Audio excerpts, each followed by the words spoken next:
संविधान खतरे में कैसे हो सकता है, इसकी आपको वानगी देखनी है तो पश्चिम बंगाल में देख लीजिए, जहां का मंत्री कहता है कि जो उंगली उठेगी मुख्यमंत्री जी के खिलाफ वो तोड़ दी जाएगी। मैं पूछना चाहता हूं ममता जी, आज आपकी संवेदना इतनी मृत हो गई कि बजाय आप दोषियों को सजा दिलाने, आप वही ममता जी हैं। आज आप किसको बचाने में लगी? ये डे वन से दिखाई पड़ रहा है कि प्रिंसिपल को दूसरे कॉलेज का प्रिंसिपल बनाना, उसके उपरांत उस जगह को सील न करना, क्राइम सीन को सील न करना, उसके बाद क्राइम सीन के पूरे इलाके में तोड़फोड़ हो जाना, उसके बाद सीबीआई को ट्रांसफर न करना, और अब ध्यान भटकाने के लिए कहते हैं फांसी देने की बात। संपूर्ण देश में जिस प्रकार का आक्रोश उबल रहा है और उस पर तृणमूल कांग्रेस की सरकार के जो निंदनीय आचरण दिख रहे हैं, उस दुखद घटना के बाद जांच को भटकाने, आरोपी को बचाने और सबूतों को मिटाने के समस्त षड्यंत्रों के बाद जनता का आक्रोश और क्रोध अब एक बहुत निर्णायक बिंदु पर पहुंच रहा है, और उसी की अभिव्यक्ति, जन जन के इस आक्रोश की अभिव्यक्ति आज पश्चिम बंगाल में भारतीय जनता पार्टी द्वारा आहूत बंद के दौरान देखने को मिली। मुझे ये कहने में कोई प्रसन्नता का अनुभव नहीं होता है कि बंद अभूतपूर्व सफल रहा, बल्कि मुझे यह कहने में पीड़ा का अनुभव होता है कि बंद की वह अभिव्यक्ति जो बंगाल के जन जन के द्वारा दिखाई पड़ रही है, वो ममता बनर्जी जी की सरकार को सुनाई नहीं पड़ रही है।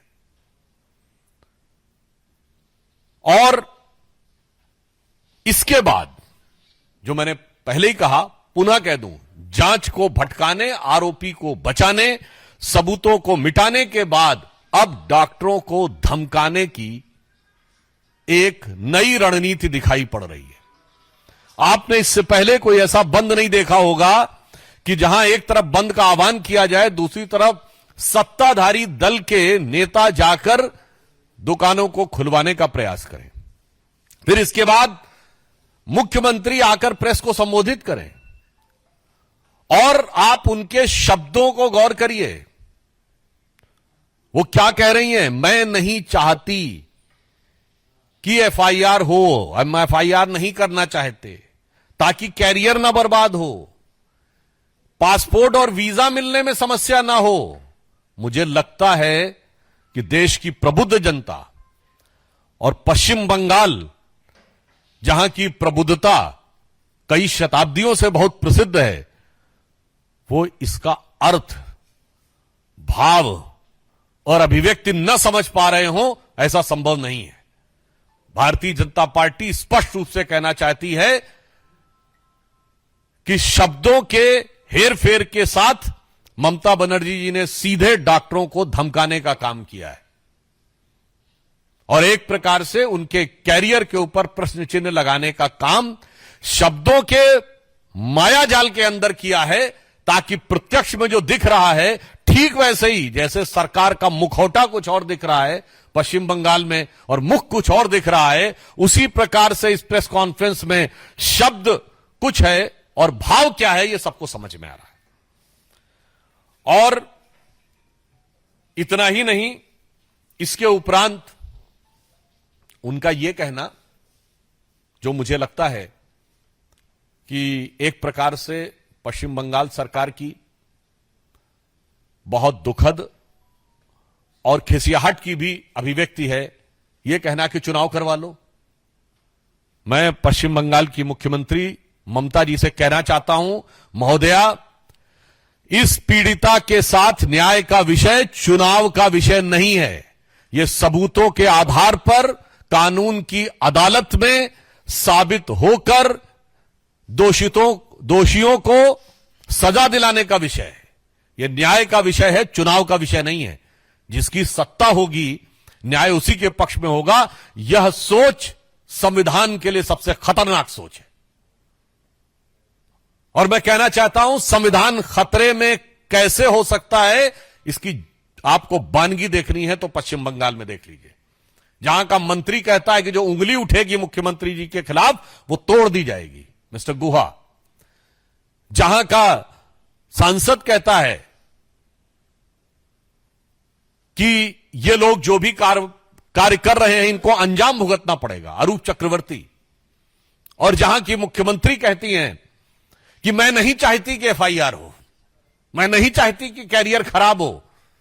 और आप कल्पना करिए यदि ख्वाबों ख्यालों में इनकी केंद्र में सत्ता होती तो उंगली तोड़ दी गई होती, अंजाम भुगतवा दिया गया होता और कैरियर बर्बाद कर दिया गया होता। इसमें किसी प्रकार का कोई संशय नहीं है। यह कृत्य बहुत साफ दिख रहा है और कांग्रेस के ही नेता अधीर रंजन चौधरी जी तक बोल चुके हैं कि there is no democracy in Bengal. मैं उस समय वो नेता प्रतिपक्ष थे तो मैं कह सकता हूं कि कांग्रेस के तत्कालीन नेता प्रतिपक्ष ने जब यह शब्द प्रयोग किया था there is no democracy in Bengal, आज वह बिल्कुल शब्दशः चरितार्थ होता दिख रहा है। और इसके उपरांत मैं दुख के साथ कहना चाहता हूं, ममता जी, आप वही ममता जी हैं जिन्होंने रेप के विरुद्ध इतना बड़ा आंदोलन और संघर्ष किया था। मैं देश को बताना चाहता हूं कि ममता बनर्जी जी जब हम लोगों के साथ थी अटल जी के सरकार के दौर में और बाद में, तो उन्होंने स्वयं यह बताया था कि पश्चिम बंगाल में कम्युनिस्ट सरकार की पुलिस ने उनके ऊपर इतने आघात किए थे कि उनको मृत समझ के वो लोग छोड़ गए थे। यदि उन्हें पता होता कि जीवित हैं तो शायद न छोड़ते। मैं पूछना चाहता हूं ममता जी, आज आपकी संवेदना इतनी मृत हो गई कि बजाय आप दोषियों को सजा दिलाने के, आप वही ममता जी हैं। आज आप किसको बचाने में लगी हैं?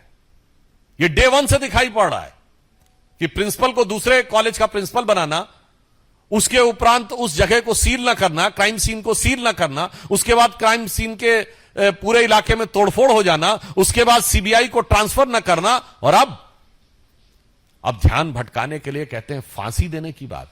तो मैं बताना चाहता हूं फांसी यहां एक प्रक्रिया के तहत दी जाती है। अफसोस की बात यह है कि सर्वोच्च न्यायालय ने स्वयं कहा कि सबूत तो आपने इतने मिटा दिए हैं, सबूतों के साथ इतनी छेड़छाड़ कर दी है ताकि यह काम आसान नहीं है। और अगर आपके मन में इतना है तो मैं पश्चिम बंगाल सरकार से पूछना चाहता हूं रेप के कितने मामलों में फांसी दिलवा दी है, वो अपना कन्विक्शन रेट बताएं। इससे बहुत साफ है कि जो कुछ पश्चिम बंगाल में हो रहा है वो मुझे लगता है एक पीड़िता के साथ होने वाले न्याय का मजाक और आघात ही नहीं है, संविधान की मूल भावना पर सबसे बड़ा आघात है। और इंडी गठबंधन के ये सारे दल इसमें शामिल हैं। जो बात मैं पहले कह चुका था उन्हें पुनः मैं रिपीट कर रहा हूं। तृणमूल कांग्रेस का वकील कौन है? कपिल सिब्बल, जो राज्यसभा सांसद कहां से हैं? समाजवादी पार्टी के सपोर्ट से राज्यसभा सांसद हैं और कांग्रेस पार्टी के पूर्व मंत्री हैं। कांग्रेस, पुनः कह रहा हूं, कांग्रेस का पूर्व मंत्री, सपा के समर्थन से बना हुआ सांसद, तृणमूल कांग्रेस का वकील है। यानी इंडी गठबंधन में सब शामिल हैं इस अपराध और अत्याचार को बचाने के लिए।